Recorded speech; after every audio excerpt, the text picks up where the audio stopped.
First of all, I have to say, we've designed our Negotiate Like the Pros materials so that they're complementary to each other. So the seminar that most people attend is a workshop orientation.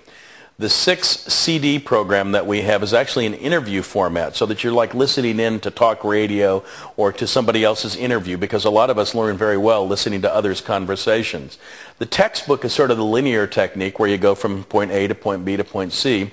And then we have these mem cards, they're called, sort of like flashcards you used to use in school when you studied, to remind you of a concept, maybe a concept a day, and those cards are quite useful.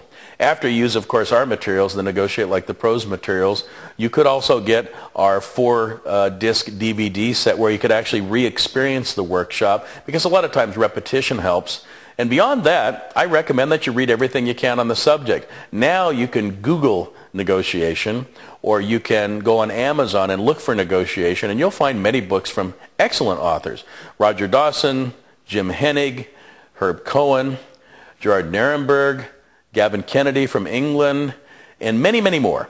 And I just made it a hobby to read everything I could get a hold of on negotiation, and I recommend that to the people that really care about maximizing the results that they get in any negotiation.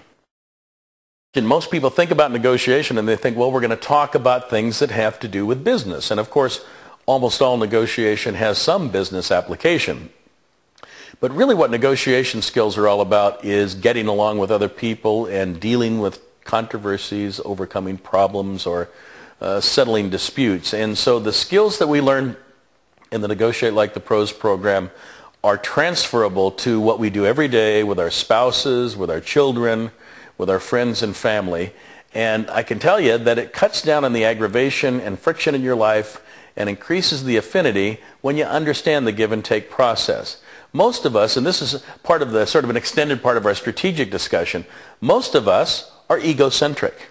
It's natural, it's human to think about what about me, my needs, what I want, what I'm trying to get out of life, and we will never be able to get out of that because we are individual human beings. But when you start to develop the dual vision that we talk about in our strategic approach, when you start to think about every time you have an interaction with somebody else, well, what's going on with them? What are they looking for? What are they trying to get out of this? How can I get what I want and help them to get what they want? When you start looking at the world that way, it makes a big difference in the results that you get in life. It creates much more pleasant relations with the people in your life that make a difference to you, that you care about. One of the things you can do with the Negotiate Like the Pros program is you can get a hold of our 4-DVD video workshop and call us, and we'll provide you at very little cost some additional workbooks, and you can put out a program in your own organization. A lot of times it's not financially possible, and sometimes it's just not physically possible to take everyone from an organization out for a full-day seminar. But you might be able to do something on a weekend in your own facility or on a half-day basis in your own facility.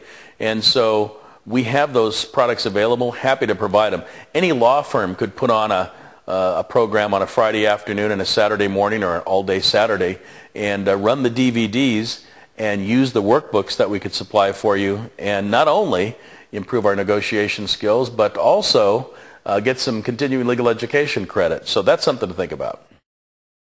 I would say the funniest things I've heard from people are in employment interviews, because we talk about employment interviews, and that seems to be a very personal area for a lot of people. And we talk about in an employment interview going in and making sure that you use silence and making sure that you use the wince. And I can't tell you how many times people have come in and the scenario has been someone who's interviewing them says, we could probably pay you about $60,000. And we always tell people to use the wince or the echo technique and say, $60,000, and then use silence that follows. And it's amazing how many times the people on the other side make a concession and say, well, maybe we could get it up to $65,000 or $66,000. So people always call me and say, geez, I used that. I just said the number back, whatever it was, and then I was quiet. And it's amazing how they bid against themselves. It's almost predictable if they really want you to be their employee. So that's one thing I hear a lot. Another thing I hear a lot is that people in a particular organization where they've all had the course go around practicing on each other, where they wince each other, or they do a good guy, bad guy with each other, or they do a false deadline with each other, and they sort of have fun with it. But what that does is it leads people into the point where they know the skills so well that they don't have to think about it. Because this is another thing that comes up. People say, I did what you asked. I practiced on the weekend at the swap meet. And after about 3 or 4 months, I didn't think about it much more. And then I was in an important negotiation. And without even thinking about it, a wince came out. Or a good guy, bad guy came out. Or a red herring came out. And it made a difference. I got a concession that I might not have otherwise gotten. So those are some of the things that we hear.